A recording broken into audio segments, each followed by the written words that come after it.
টলিউডের প্রিয় অভিনেত্রী স্বস্তিকা দত্ত এবং অভিনেতা জনের রসায়ন এবার মিউজিক ভিডিওতে।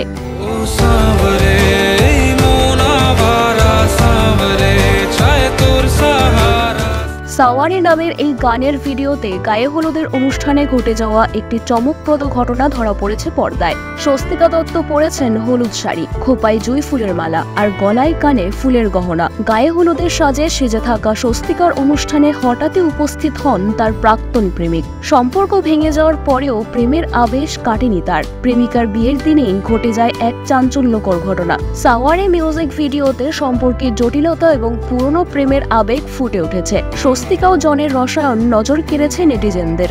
ভিডিওটি মুক্তি পেয়েছে সোমবার এবং নেট দুনিয়ায় তা ইতিমধ্যেই জনপ্রিয়তার শিখরে পৌঁছেছে। স্বস্তিকা জানিয়েছেন, এখনো নিজেই ভিডিওটা পুরোপুরি দেখে উঠতে পারিনি, তবে কাজটা করে খুব আনন্দ পেয়েছি। জনের সঙ্গে প্রথমবার কাজ করলাম, তার সঙ্গে কাজ করে বেশ ভালোই লেগেছে। এই ভিডিওটির মুক্তির দিন নিয়ে স্বস্তিকা কোনো মন্তব্য করতে চাননি, তবে উল্লেখযোগ্যভাবে সোমবারই বিয়ে করছেন অভিনেত্রী সোহিনী সরকার ও গায়ক শোভন গঙ্গোপাধ্যায়। দক্ষিণ 24 পরগনার খামার বাড়িতে বসছে তাদের বিয়ের আসর। সোহিনী ও শোভনের সম্পর্ক শুরু হয়েছিল 2023 সালে। সেই সময়েই সোহিনী ছিলেন রণজয় বিষ্ণুর সঙ্গে সম্পর্কে। সময়ের নিয়মে সবার জীবনই বদলে গেছে। স্বস্তিকাও এখন নিজের কাজ নিয়ে ব্যস্ত। ভবিষ্যতের কাজ নিয়ে স্বস্তিকা বলেন, ক্রমশ প্রকাশ্য কাজ সম্পূর্ণ হলেই ঘোষণা করব সব।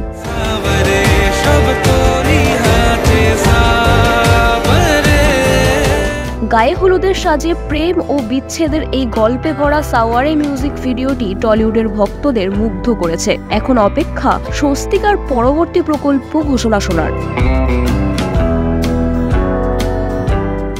বিনোদন জগতের সব খবরাখবর সবার আগে পেতে সাবস্ক্রাইব করুন বিনোদন চিত্র ইউটিউব চ্যানেল আর পাশে থাকা বেল বাটনটি ক্লিক করতে ভুলবেন না।